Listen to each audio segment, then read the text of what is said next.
ባለፈው እስከ 36 ያለው ይሄዳል። አሁን ደግሞ 37ኛው ላይ እንቀጥላለን ማለት ነው። which of the following describes the sample space of the rolling of 6 dials?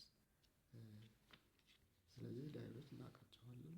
6 አውጥታላቸው ማለት ከ1 እስከ 6 ያሉ ቁጥሮች ይሆናሉ ማለት ነው።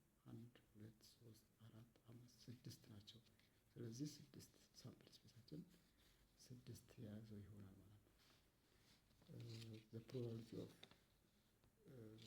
choosing the female students from the class of 45 students with 30 of whom are male 45 ቶታል አለን።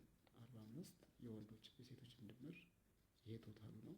ከቶታሉ ውስጥ 30ዎቹ የሚያሳዩት ወንዶች ናቸውና 30ዎቹ ወንዶች ከሆኑ 15ቶቹ ሴቶች ናቸው ማለት ነው።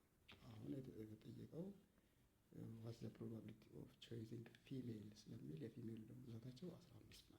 ስለዚህ 15 ሲካፈል ይሄ ለቶታሉ ስናደርገው 45 ይሄ በ15 1 ይመጣል፣ በ15 3 ይመጣል። ስለዚህ 1/3 ይይዛሉ ማለት ነው ሴቶቹ። የሴቶቹ ፕሮባቢሊቲ ኤ ላይ ያለው መልስ ይሆናል ማለት ነው። በመቀጠል 39ኛው ላይ which of the following represents the probability of rolling the numbers for on the 6 sides of the dial? እሱ ላይ እዚህ ጋር ቅድም ስላለ የመጀመሪያዋ 37 ጥያቄ ከ1 እስከ 6 እንደሆነ ለይተናል። ስለዚህ 4ን የምናገኛት ስንት ጊዜ ነች ማለት ነው? 4 ደግሞ የምናገኛት አንዴ ነው። ከስንቶቹ? ከ6ቶቹ። ስለዚህ 1/6 ነው የምናገኛት። ከተሰጡት እስከ 6 ያሉ ቁጥር 1 2 3 4 5 እና 6 ናቸው። እነዚህ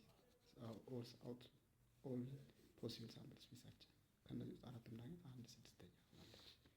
የመጨረሻው 40ኛው ጥያቄ ላይ ስቱደንት ባክ ኮንቴንስ 3 ሬድ 3 blue and some green pens if the probability of getting pens blue pens ብሉዎቹ ስንት ናቸው? 3/10 ናቸው ማለት ነው። ያ ማለት ቶታሉ ስንት ነው? 10 ነው ማለት ነው።